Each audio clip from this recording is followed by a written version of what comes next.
तू नको एवढं स्वप्न पाहून मोठं डॉक्टर होई म्हणून 15 एकरात तू टाकली. कारण मागच्या वेळेस 6,000 रुपयाचा भाव होता. तू राहती आली 3,000ची भाव. नवरा बायकोने विचार केला का आता पेरणीच्या वेळेस तूर महाग होतो म्हणून. आणि गड्यानं पेरणीच्या वेळेस ट्रॅक्टर APMCत नेला.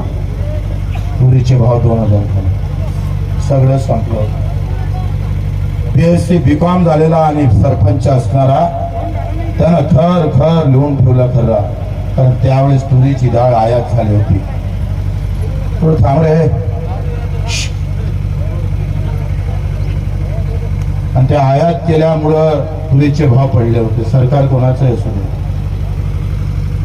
कुठल्याही पक्षाचा असू दे, जीव मात्र शेतकऱ्याचाच घेतला, मजुराचाच घेतलाय, कष्ट करणाऱ्याचाच घेतलाय. त्याला तुमचा जीव घेणं सोपं वाटतं हो. तो कलेक्टरला हात लावत नाही कॉलला त्याच्या, कारण त्याची ताकद मोठी आहे एकटा असला तरी. आणि आम्ही बहुसंख्या असून सुद्धा आम्हाला मात्र पाय घासून मरावं लागतं. खारोड्यानं चिठ्ठी लिहिली आणि त्याच्या गावातल्या ग्रामपंचायतच्या झाडावर फासार जाऊन गेला. साहेबराव कर्डे पाटलाचं तेच झालं. काल श्रीकृष्ण नावाच्या माणसानं आत्महत्या केली. मी जेव्हा अन्नत्याग बसलो होतो तेव्हा श्रीराम नावाच्या माणसानं आत्महत्या केली.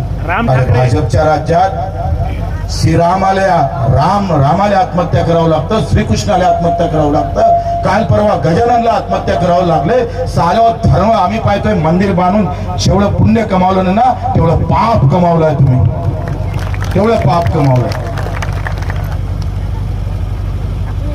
आणि हे पाप आम्ही पाहतोय, हे पाप असंच वाढत जाणार आहे. कारण तुम्ही एकत्र नाही म्हणून आज बरं वाटलं. हे पायातले फोळं आम्हाला पाहतोय, हे दुखत नव्हते, विसरून गेलो होतो आम्ही दुखणं. मला एक गावचे माझा तूप टाकणीचे लोक भेटले. ते म्हणे आम्ही कधीच एकत्र नाही आलो म्हणे भाऊ. पहिल्यांदा म्हणे राष्ट्रवादीवाला इथं बसलाय, भाजपाला इथं बसलाय, सेनेवाला इथं बसलाय, सगळ्या पक्षाचे लोक बसले आणि सगळ्या जातीतले लोक. बंडी बंजाराची आणि लाऊडस्पीकर अधिक कोणाचा, तिसरं जवान तिकडे धनगर बांधवाचं, असं सगळ्या जाती मिळून